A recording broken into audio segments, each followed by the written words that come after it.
Hello friends, good morning. In last lecture we discussed the definition of refraction.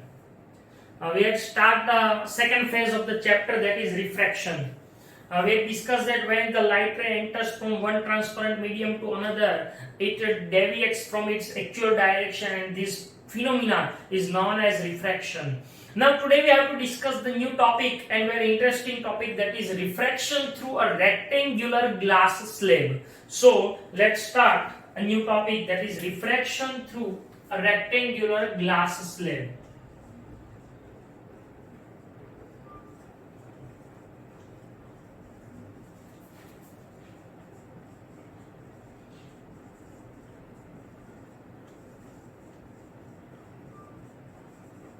So, a rectangular glass slab is this type of glass. See, it is a glass slab. Now we have to discuss that how the refraction takes place through it. So we have to perform an activity. With the help of activity, we are able to understand this topic very easily. So let's start how this activity takes place. It is said that first take the cardboard, okay? Then place the drawing sheet on the board or on the table. Now place this rectangular glass slab on it. So we placed it here, understand, like that. We place it. Now what happens? What to do? Now draw the sides of the rectangular glass slab on the paper. So we have to draw it like that. Okay? We have to draw it like that. Place here and we have to draw like that.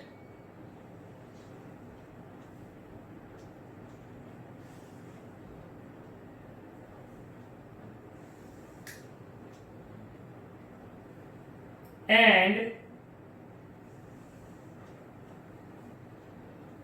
when you draw and see what should be the figure, it is a rectangle. Now label this rectangle at A, B, C and D. Is that clear? Now what to do? Again, place this rectangle at its actual position. Okay? Understand? Now take two pins. Take two pins, and these two pins we have to place here. We have to place here 1 and 2. These two pins. Then we have to observe the pins from this opposite side of this side, and we have to place another two pins here on this side, so that these two pins and these two pins remain in the one line when we see from the glass slab. Is that clear? So what to do? What we do here? See, we place these two pins. These two pins here, and we have to draw the line like that. Okay, so these two pins are there.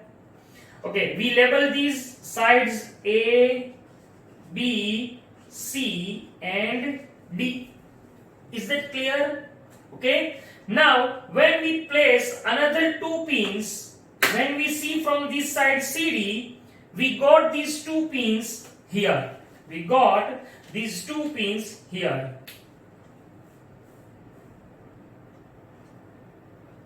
For example, so again draw a line which passes from these 2 points like that. Okay? Now take the glass slab and then join these two parts. Join these two parts like that. So we got this type of figure. This will help us to understand this topic. It means the figure is like that, but here practically we see that how the figure comes on the board. Okay, now we have to give the name or label E for this pin, F, G, H. Then this point where this ray incident is called O, and here the point is called O dash. Then we have to draw the normal here, both sides. At the normal, it is known as N dash and M dash. So with the help of this figure, now we are able to understand the refraction through a rectangular glass slab. So is it clear that how this figure comes? So first of all, I want to draw the figure here and then we discuss our topic. So see, here it is the rectangular glass slab.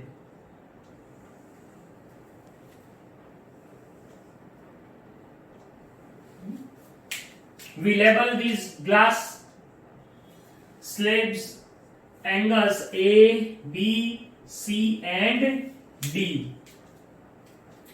Now we take this ray, it is called incident ray. It incident at the point O, this point is E and this point is F. Now here we draw the normal. It is normal denoted as N dash. Then again this is the refracted ray. Again we draw the normal here, M dash, and this ray again goes in this direction and we label it GH. So friends, this is the path of the light ray in which it goes. For here, when you see, you can see that here there are two surfaces from where the refraction takes place. First from the surface AB and second from the surface CD. So AB and CD are called the surface separating two media, obviously, because here which medium is there? Air. Here it is the glass, and again here it is the air. So air to glass and glass to air, these two times the light ray enters from one medium to another medium. Is it clear? Okay, now see what happens here. As we know that, suppose if it is incident ray EO, then here the angle form is called angle of incident. This is denoted as I1. So it is called angle of refraction. It is called R1. Now here it is one refraction. This O dash, see, we have to label it O dash. This O dash is called refracted ray, and this O dash H is called emergent ray, because this only one ray, incident, refract and gets out. So that's why it is called emergent ray. So here first we have to discuss only for the surface AB, because in the definition of refraction we said that only the two media that we have to discuss, one transparent medium to another, then the refraction takes place. So here we have to discuss this point in two different parts, first for surface AB and then surface CD. So what to write? First, for surface AB. Okay, for surface AB, this EO is called the incident ray.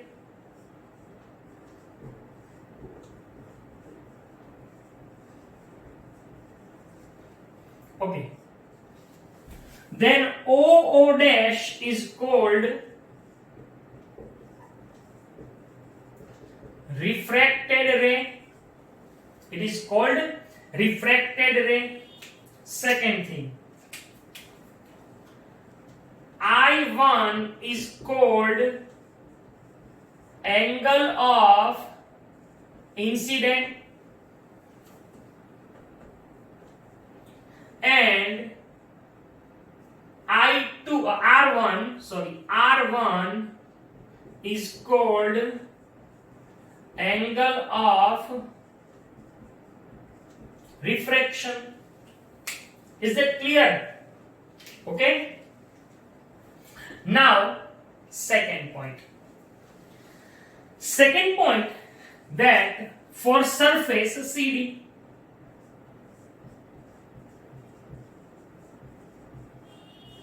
for surface CD, okay, for surface CD, the O dash now became incident ray.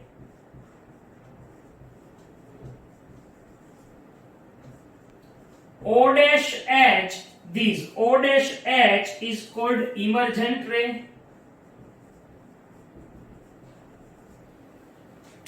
So if it is incident ray, then it forms the angle here is called angle of incident, so I2, and it is called angle of reflection, so R2. That's why I2 is equal to angle of incident and R2 is called angle of refraction. Is it clear? So here what happens, these light ray bend two times, first from surface AB and then surface CD. Now here you have to measure these angles, these two angles, I1 R1, I2 R2. For this condition, for surface AB, the light ray enters from air to glass. Now air is the rarer medium. It is the rarer medium and it is the denser medium. Okay. So what happens, first time the light ray enters from rarer medium to denser medium, and second time it enters from denser medium to rarer medium. So first part, what happens here, the angle of incidence is more and the angle of refraction is less. That's why it is clear that the light ray bend toward the normal. This n dash is the normal. Okay, n dash is normal. And for these, m dash is a normal. So here I1 is greater than R1. Here I1 is greater than R1. That's why what happens, these light ray bends toward the normal. It bends toward the normal. While here what happens, when it enters from denser to rarer medium, this I2 is less and R2 is more. That's why here what is the condition, there's I2 is less than R2.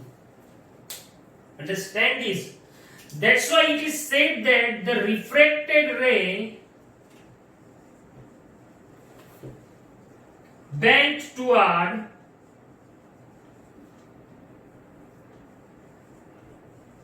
the normal.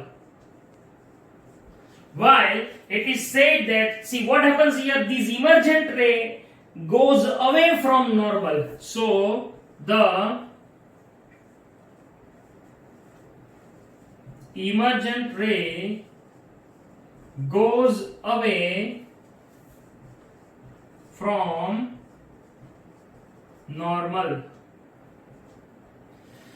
So you can easily understand that when the light ray enters into denser medium from rarer medium, it bends toward the normal, and from denser to rarer when it enters, it goes away from the normal.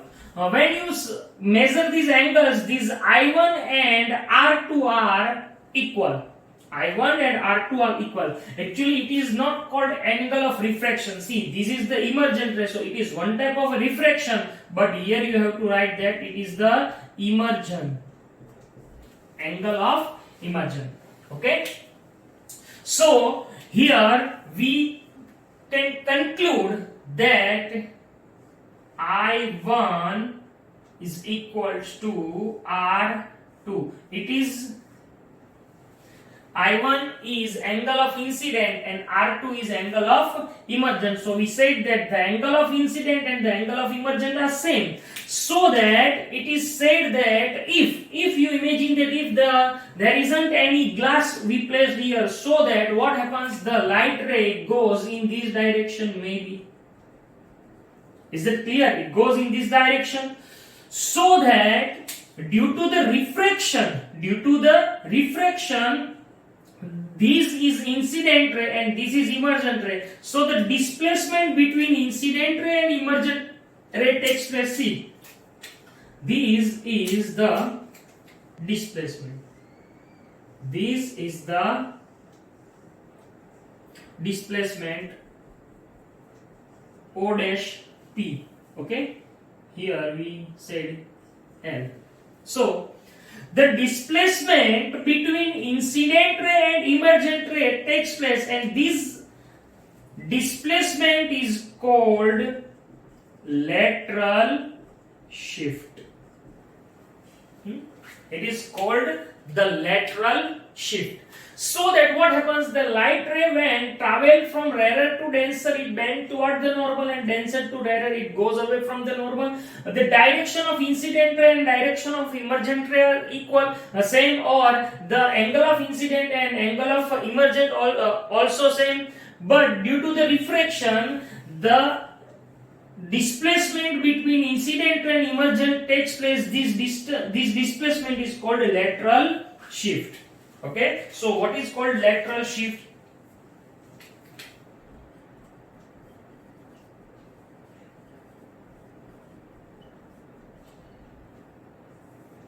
What is called a lateral shift? The direction of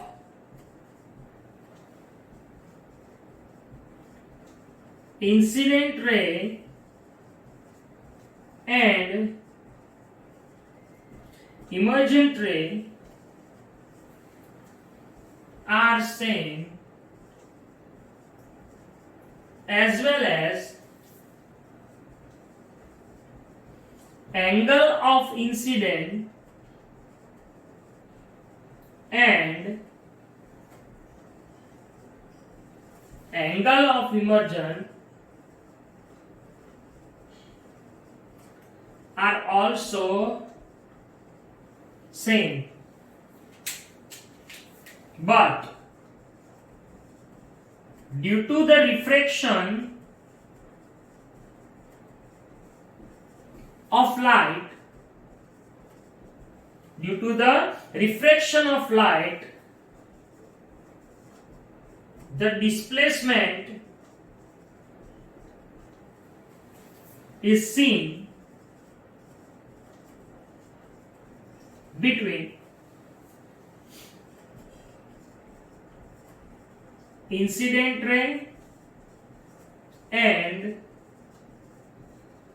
emergent ray is called lateral shift.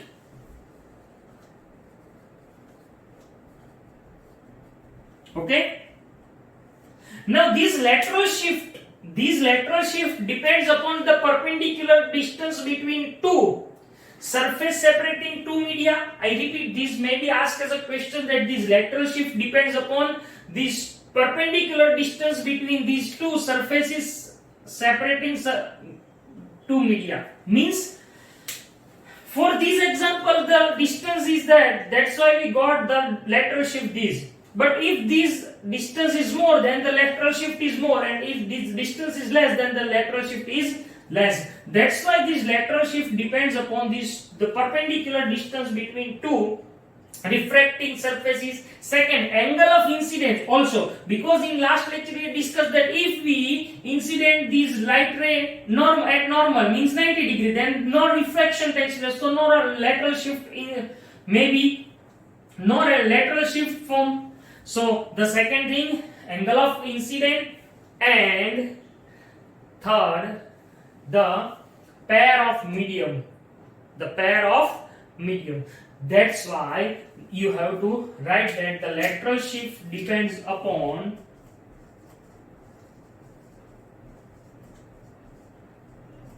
first the distance, the perpendicular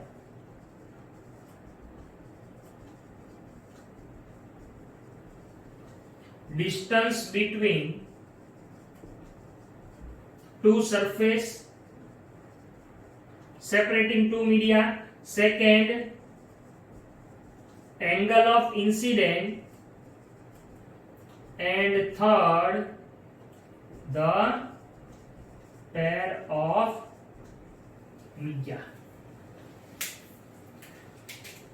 or refractive index of medium. We discuss it. So that here this is refraction through a rectangular glass slab.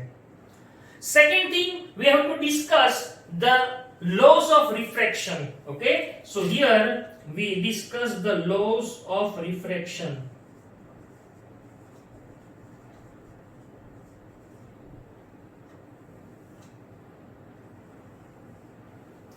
Laws of refraction, the first law is very easy, that we already proved here. It is said that the incident ray, the refracted ray, and the normal drawn at the point of incident all lies in same plane. So see, all lies in same plane. It is first law.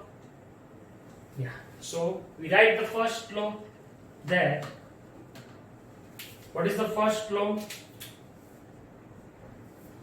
The incident ray, the refracted ray, and the normal drawn at the point of incident all lies in same plane. Okay?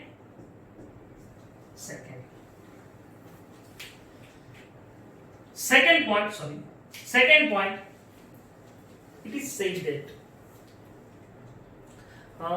here it is angle of incident and angle of refraction, but here it is said that the sine angle of incident, the ratio of sine angle of incident to the sine angle of refraction is constant. That we will discuss briefly in next lecture, but you have to memorize this law, that the ratio of sine angle of incident to the sine angle of refraction is constant for the given pair of media and for the same color of light. I repeat, for the given pair of media and for the same color of light. For the given pair of media and same color of light, and this law is known as Snell's law. It is known as Snell's law, and you have to memorize that sine I upon sine R is equal to constant. This is the second law of refraction. So here we complete the topic, that is refraction through a rectangular glass slab. These may be asked in 4-mark question, so you have to be prepared for these. Okay, thank you.